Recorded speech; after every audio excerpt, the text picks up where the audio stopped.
sociais, a pobreza, né? A fome, então o desespero que a pessoa vê na sua casa, então são causas sociais também, e uma predisposição orgânica também. Eu acredito que essa predisposição pode ser até hereditária. Agora, doutora, no caso essa predisposição, ela pode vir acompanhada de uma certa, digamos assim, assiduidade por parte dos amigos, por parte da família, que faz uso, no caso, um exemplo da bebida alcoólica, se a família é comum, né, faz parte do dia a dia e essa criança, ela acha aquilo ali normal e ela começa a fazer uso, mesmo que não haja essa predisposição, ela pode se tornar, digamos assim, um alcoólatra, um dependente? Sim, porque eu tenho influência do meio. O comportamento ele é todo aprendido. Nós adquirimos o comportamento por modelagem. Se a criança é inserida num contexto onde socialmente se bebe e isso é aceito, e inclusive é valorizado, você tem um valor para isso, é chique servir uísque, é fino chegar em casa e tomar uma dose de uísque para descontrair, ele adquire esse comportamento, passa a fazer parte do repertório dele. Agora, uma coisa é certa, a opção é sempre dele. Né? Eu posso ter um componente hereditário, claro que eu posso ter um componente genético forte, mas ele tem sempre a opção. Agora, quando ele usa a droga lícita ou não, é sempre um sistema compensatório. Eu estou compensando alguma coisa. Eu estou compensando até a timidez. Muitas vezes o jovem, para se inserir socialmente, para ser aceito por um grupo, sentir o sentimento de pertencência, eu tenho um grupo e pertenço a um grupo, e ele é muito tímido, ele lança a mão de uma droga para quebrar o crivo da censura, da ética e da moral, que faz parte da timidez, para se sentir bem no grupo. E daí para uma dependência, o doutor sabe muito bem, é um pulo. Agora, doutor, em relação só para complementar o que a doutora disse, eu me lembro quando eu era adolescente, eu estava na festa e eu não sabia dançar direito e tinha uma moça que eu estava interessado em dançar com ela, mas eu estava muito tímido, tinha vergonha, pensava que podia pisar no pé dela e essas coisas.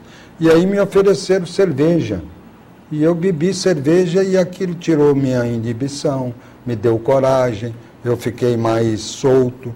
Fui, chamei para dançar, dancei a noite toda e fiquei alegre. Isso aí me reforçou para na próxima vez, em vez de procurar a moça, eu procurasse antes a cerveja. Já pensou que situação? Se a gente não tem esse discernimento, então você passa a fazer uso e realmente vira, né? Sim, então, mas como eu estou dizendo, é um sistema de compensação, né? É um sistema compensatório. O que eu faço? Eu tenho um crivo que me foi imposto pela sociedade ou pela criação familiar, onde eu tenho ética moral, né? Uma disciplina. Quando eu bebo, o álcool quebra tudo isso. Esses crivos são todos derrubados. E eu consigo ultrapassar esse limite, essa barreira que me foi imposto. Então, aquele comportamento que foi aprendido de que eu tenho que ser zeloso, cuidadoso, respeitador, o álcool tira. Por isso que a gente tem tantos incidentes e acidentes nos finais de semana. As pessoas perdem o medo. Não tem limite. O limite acaba com o uso do álcool. E ele faz isso se compensando de alguma coisa. Pode ser uma dor social, uma dor emocional, pode ser uma fragilidade até psíquica. Mas agora, no caso, doutor, dessa questão, não só para desinibir, digamos assim, mas também aquelas pessoas que cometem atos insanos, que muitas vezes constrangem a família, constrangem os amigos, e a justificativa depois é essa. Eu estava tão bêbado que eu não me lembro do que eu fiz. O senhor acha que realmente a bebida em excesso, ela pode causar, digamos, esse bloqueio e a pessoa não se lembrar depois do que fez? A grande maioria dos alcoólatras tem o que nós chamamos de amnésia do período de bebedeira. Apagamentos, né? Ele, por exemplo, vai numa festa, volta para casa, dirigindo, bota o carro na garagem, no outro dia ele não sabe nem onde está o carro, né? Tem a história daquele rapaz bêbado que foi parado na estrada pelo policial rodoviário e o policial estava olhando os documentos do carro dele e de repente teve uma batida lá, o policial deixou ele lá com os documentos foi ver a batida e ele fugiu. No outro dia a esposa falou, cadê seu carro? Ele falou, está aí fora. Ela disse, não, está aí o carro da polícia. Quer dizer, ele tinha fugido no carro da polícia. E ele nem se lembrava. E ele nem se lembrava disso. Quer dizer, é uma história que o povo conta como piada, mas eu acredito que isso realmente acontece. E acontece todos os dias. Eu tenho visto relatos de pessoas que não se lembram de nada. Tem um caso de um senhor que queria mandar uma carta para a mulher dele, porque ele acordou de manhã no presídio. E ele queria mandar um bilhete para a mulher e chamar um advogado e vir soltá-lo. E o carcereiro disse, como é que você mata a sua mulher num dia e no outro quer mandar carta para ela? Nossa. Quer dizer, ele tinha matado a própria esposa e não se lembrava. Não se lembrava mais. Quer dizer, são coisas terríveis que o álcool causa nas pessoas. Os acidentes automobilísticos, 63% são ocasionados pelo abuso do álcool, né? Não é necessário ser alcoólatra. São os abusadores que mais causam problemas. E ela disse bem, às vezes eu posso ter uma predisposição orgânica, familiar, mas eu fui criado em uma família que não se bebe, uma família que não me ensinou a andar por esses caminhos, e eu não vou desenvolver esse alcoolismo em mim, né? Agora, doutora, o doutor Josemar acabou de falar uma coisa, minha família não tinha esse, digamos, esse mau comportamento e eu não tive, né, esse mau comportamento também, esse mau hábito, né, digamos assim.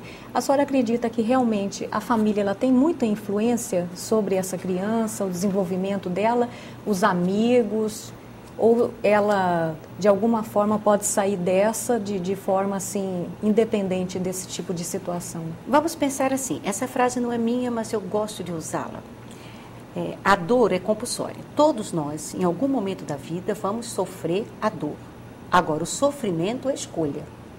Alguém que viveu a sistemática de uma família onde tem um alcoólatra, ele teve uma dor.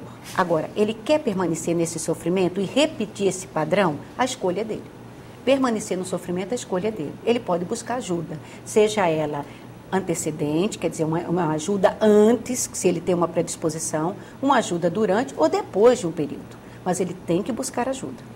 Agora, ele pode fazer isso diferente? Pode. Eu posso ser criada numa família onde não tem esse padrão de comportamento e depois, por opção, escolher sofrer e adquirir esse comportamento no grupo de amigos, no grupo de trabalho, no grupo de iguais. Não é necessariamente só a família responsável. Não. Tem famílias que nunca teve nenhum alcoólatra e, de repente, surge um. Essa opção ele fez. Agora, ele copiou esse comportamento? Copiou. Em algum núcleo, em algum nicho onde ele estava inserido, ele adquiriu esse comportamento. Porque aí vem a minha pergunta, né, que é uma polêmica. O alcoolismo é uma doença ou não? É uma doença. A meu modo de ver, é uma doença. Aliás, ela está no OMS, né? No OMS, no CID-10, o Código Internacional de Doenças, o número da dependência do álcool é F10.2, dependência do álcool, né? E aí nós temos outras, crise de abstinência, psicose alcoólica, mas o alcoolismo é uma doença. E a dependência química também é uma doença. É uma doença também. Está qualificada no Código Internacional de Doenças. Houve uma época em que a Organização Mundial de Saúde dizia que saúde era ausência de doenças. Hoje nós já sabemos, e ele já reconhece, que saúde é o pleno bem-estar biopsicossocial. É preciso que o meu corpo esteja bem, que a minha emoção esteja bem e que o